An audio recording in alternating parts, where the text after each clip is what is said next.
So we have a data in this table. We're being asked to determine what method would be used to determine the acceleration of the object. So which could they use to make the determination? And we need to select two answers.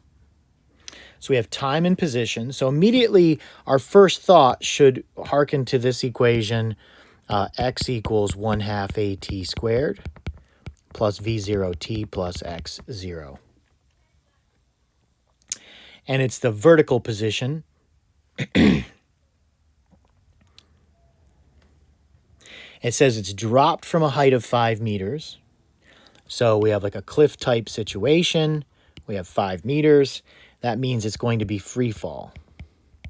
And v0 equals 0.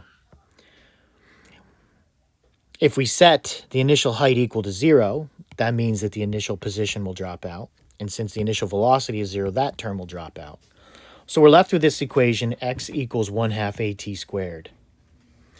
Now, using that equation, we could actually just substitute any sets of numbers in here. We should be able to substitute numbers in here to figure out what the acceleration is.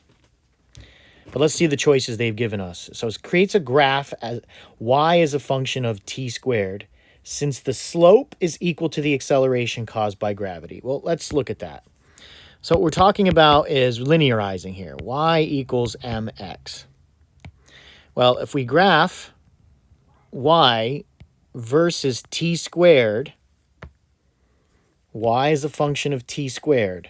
The slope will be equal to the acceleration. Well, that's not true. It says that the slope is equal to 1/2 the acceleration. So whereas this could be a legitimate technique, they are wrong that it's not equal to the acceleration caused by gravity. So that choice is out. We look at the next one. We look at the average velocity. The average velocity as delta y over delta t.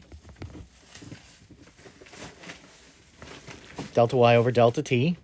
That'll give us the average speed of the vol, and then divide that average speed by the time it was in the air. So what they're saying is to take the average velocity divided by delta t, and that will give us the acceleration. Now we want to compare that to the real formula for acceleration, which is delta v over delta t. Delta v is v minus v0 over delta t.